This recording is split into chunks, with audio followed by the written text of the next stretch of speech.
2,000 years ago, the map of Europe was nothing like the one which we see today. The ancestors of the Englishmen lived in the territory of modern Denmark, the ancestors of the Serbs lived on the shores of the Vistula, and the ancestors of the Spaniards lived in Sweden. Tribes often traveled between territories without permanent residence. This continued until between the 5th and 6th centuries of our age. Most of the peoples finally settled, forming the first European states. In fact, exactly this long process got the title of the migration period. Everything goes back to the mighty Roman Empire, occupying half of Europe. The other territories were inhabited by what the Romans called barbarians. The Romans looked at them haughtily. Even the very name barbarian stemmed from how the Romans exaggerated their language. But despite this, the Romans considered the barbarians good warriors and recruited them to Roman service. They especially noted the militancy of the Germanic tribes. The Romans first met them when the Cimbri encroached on the territories of Rome. Lacking enough land at home, the Cimbri decided to move across the Alps to the fertile lands of Italy. Along the way, they robbed the Gauls, who fled to Roman protection. This invasion almost reversed the distribution of European forces and territories for a while. A Germanic kingdom emerged on the shores of the Mediterranean, and Rome, for the first time in the last 100 years, received a worthy enemy who was actively invading Italy. Only 12 years later, the Romans were able to defeat the Cimbri, but even then, they appreciated the bravery and belligerence of the ancient Germans. Later, Julius Caesar formed units of Germanic horsemen in his troops. Emperor Tiberius created the Germanic Guard Corps for his protection. The good climate contributed to the prosperity of the ancient Germans. The amount of the crop increased annually, and with it also increased the population. With the passage of time, the ancient Germans began to run out of land and decided to move.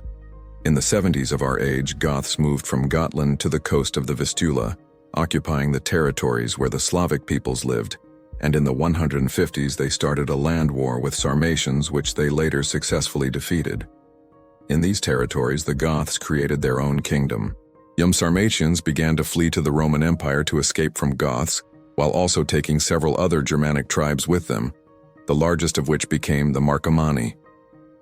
The Romans were not very happy with the new inhabitants, so wars began, which intermittently lasted for 14 years. Emperor Marcus Aurelius even managed to defeat the invading barbarians, but his son Commodus, unwilling to continue the war, agreed to relocate the barbarians to Roman lands. This is how the first ancient Germans settled in the Roman Empire. The Goths often raided Roman lands. In 251, during another raid, they defeated the Roman army at the Battle of Abritus, killing Emperor Decius.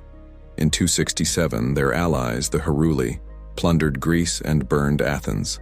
In 271, the Romans, lacking troops to defend Dacia, gave it to the Goths. But the peak of power for the kingdom of Oyum was the rule of Alaric. He conquered the Carpi, the Heruli, the Alani, and the Slavs, and enriched the Goths through friendly and commercial relations with Rome. In Constantinople, even appeared a mercenary unit of the Gothic Guard guarding the imperial palace. But a year after his death, the Huns came to the land. They quickly lured the Slavs and Alani to their side, defeated the Goths, and brutally executed their king, Vithamiris. The frightened Goths began to flee to the Roman Empire, but a part of them remained under the rule of the Huns, and they relocated these Goths to the Danube. Another part of the Goths fled to Crimea, where they converted to Christianity and lived alongside the Crimean Greeks. Emperor Valens allowed the Goths to settle in the Roman Empire in hopes of their help in the war against Persia. However, so many Goths arrived there that they had nowhere to settle. Conflicts with the local population immediately broke out. There was a famine among the Goths, and the emperor's salary, which he had promised for service in his army, never came. As the Goths later discovered, it was pilfered by local officials. And when the Roman soldiers beat some Goths at the market, the rebellion broke out. The Gothic army, instead of going to the aid of Valens, captured Moesia. The emperor had to return with an army to Europe. He met the Goths in 378 near Adrianople. His army was weary of the long march, and all the Germanic mercenaries had defected to the Goths on the eve of the battle. Therefore, the Romans suffered a crushing defeat. and Emperor Valens died. For 4 years after this, the Goths pillaged the Balkans, and the Romans tried unsuccessfully to stop them. This was achieved only by Emperor Theodosius, who gave the Goths the right to reside in the lands of the Roman Empire in exchange for serving in his army. The Goths were renowned for their faithful service to Theodosius, especially in the suppression of civilians. They even carried out a massacre in Thessalonica, with his permission when discontent broke out with the imperial officials. And when Eugenius proclaimed himself Emperor of Rome, the Goths sided with Theodosius. At that time, Alaric, who was destined to go down in history as the first great king of the Visigoths, was ready to lead his Gothic army. It played a key role in the defeat of the usurper Eugenius at the Battle of Frigidus, but at the same time suffered huge losses. Theodosius promised the Goths payment, and Alaric was promised a promotion to the position of Magister Militum, but he never kept his promises. When the emperor died, the Goths split. Part went to the Danube to the Huns, and the other part under Alaric invaded and robbed Greece. The military commander Stilicho began to defend the Roman Empire from the Goths. Himself half Roman, half Vandal, he expelled Alaric from Greece and twice defeated Alaric during his march to Italy. He suppressed revolts against the Romans in Africa and fought with other Germanic tribes. At his initiative, the capital was moved from Rome to Ravenna. He later invaded the lands where the Goths settled. However, the Romans could not forgive Stilicho that his father was a barbarian. Senators plotted against him, and ordinary Romans accused him of inviting the barbarians as if he himself invited them to attack Rome. Emperor Honorius, under pressure from the senators, eventually ordered the soldiers to kill Stilicho. In 406, when Stilicho fought Alaric in Illyria, the Huns drove the Vandals from their lands. The Vandals allied themselves with the Alani and the Suebi, crossed the Rhine and began to pillage Gaul. From Rome, the troops did not come to defend Gaul. Then the commander of the Roman troops in Britain, Flavius Constantius with his army, left the island to defeat the barbarians on the continent. Thus, Rome retained Gaul, but forever lost Britain. The Vandals, Alani, and Suebi fled to Spain, where they were granted residency in exchange for service in the Roman army. And to Gaul, the Romans themselves invited the Franks on the condition that they would guard the Roman border. In 411, the Burgundians, fleeing the Huns, also fled to Gaul, where they established their kingdom.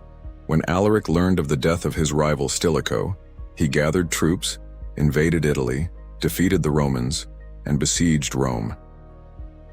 The long negotiations, which lasted almost a year, were unsuccessful, and the Goths then began to storm the city. After many attempts, the Romans opened the gates of the city with their own hands in the hopes of being spared, but the Goths captured and robbed the city. There hadn't been such a desecration in the history of Rome for 800 years. However, this was the end of Alaric's long journey, and he died of malaria shortly after taking the city. After his death, the Goths lost their unity again. Some of them went to Pannonia, which was under the rule of the Huns. Another part of the Goths was recapturing southern Gaul from the Romans for 8 years. Thus arose the kingdom of Toulouse, and the Goths were finally divided into Visigoths and Ostrogoths. The Visigoths soon began the conquest of the Iberian Peninsula. The Vandals could not resist the more numerous Goths. Vandal king Gaiseric even decided to leave Spain. The Vandals built a fleet and sailed to Africa, where they captured Carthage and established their kingdom. In these years began a significant temperature drop. Crop failure and famine greatly affected the ancient Germans. Fleeing from starvation, the Jutes and Angles began to swim to England and seize lands from local British tribes. Some Britons fled the island to a nearby peninsula named after them. Another part of the Britons decided to fight against the conquerors. Realizing they lacked strength, they invited the Saxons to their alliance. However, when the Saxons arrived in Britain, they attacked the Britons and drove them to the outskirts of the island. Thus, the Saxons, Angles, and Jutes conquered new lands and laid the foundation for the future unification of the English people. The Huns became the most powerful tribe in Europe, thanks to their numerous cavalry. They settled in Pannonia and went from there to pillage the Balkans. When Attila came to power, he conquered neighboring peoples and created a powerful army. Attila made several expeditions to the Balkans and even forced Emperor Theodosius II to pay money to the Huns in exchange for a promise not to plunder the Roman Empire again. But Attila still sought an excuse for a new war. He found it in an arrangement with Emperor Valentinian III. The Hun chief asked the emperor to marry Valentinian's sister with him, and also asked to give him her half of the empire as dowry.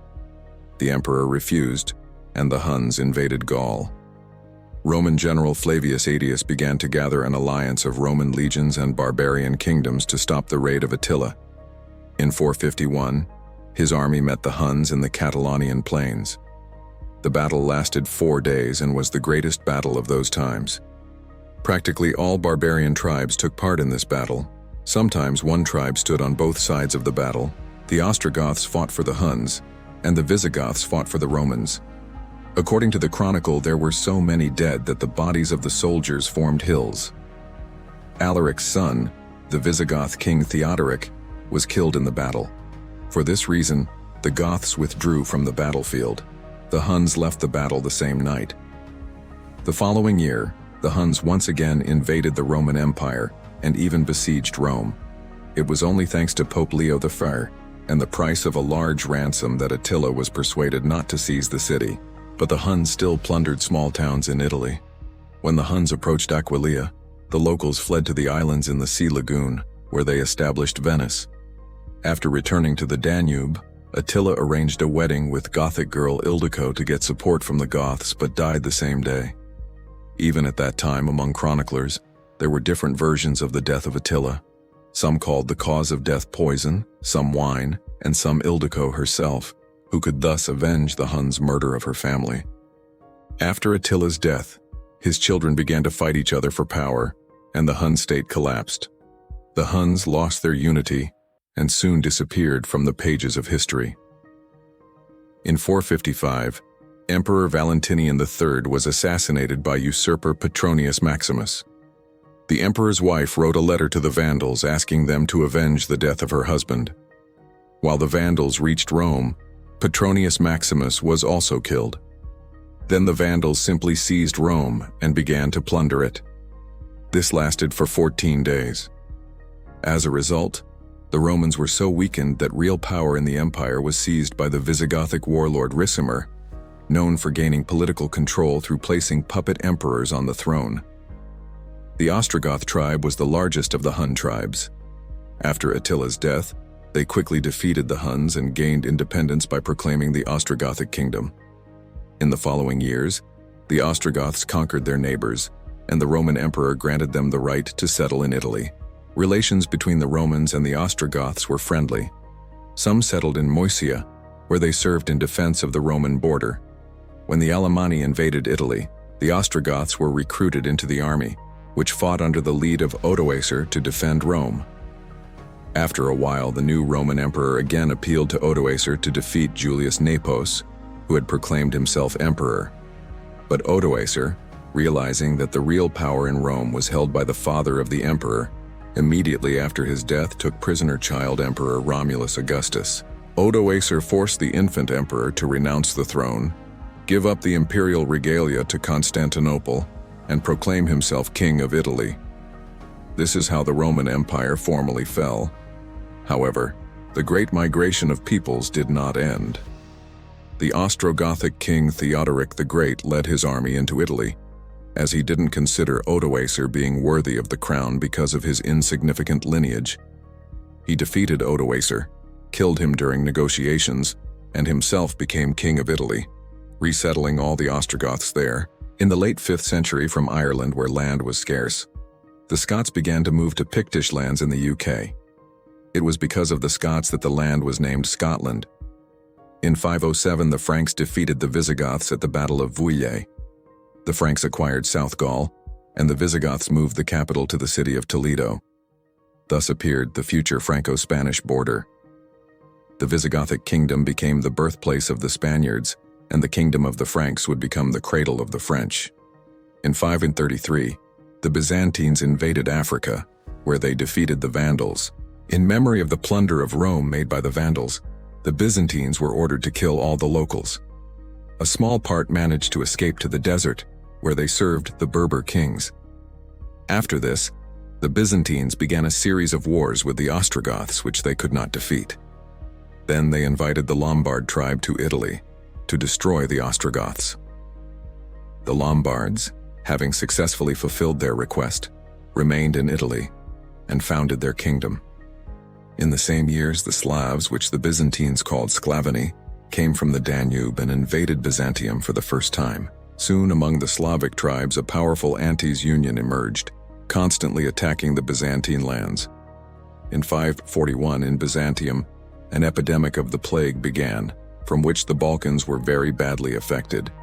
The population of some lands simply became extinct. Slavs who fled the attacks of the Avars began to settle in empty territories. So the Slavs settled the Balkans and even part of the Peloponnese. There settled the Slavic tribes of Melangoi and Ezerites. In 558, Turkic tribes of the Bulgars encroached on Byzantium, having come to Constantinople. Only a ransom of gold saved the city from a siege.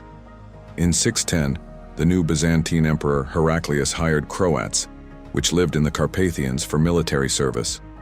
The Croats liked Dalmatia so much that they stayed and founded the Croatian kingdom. In 665, the Bulgars, fleeing from the Khazars, settled on the Danube, where they formed their Bulgarian Khanate and assimilated among the Slavs.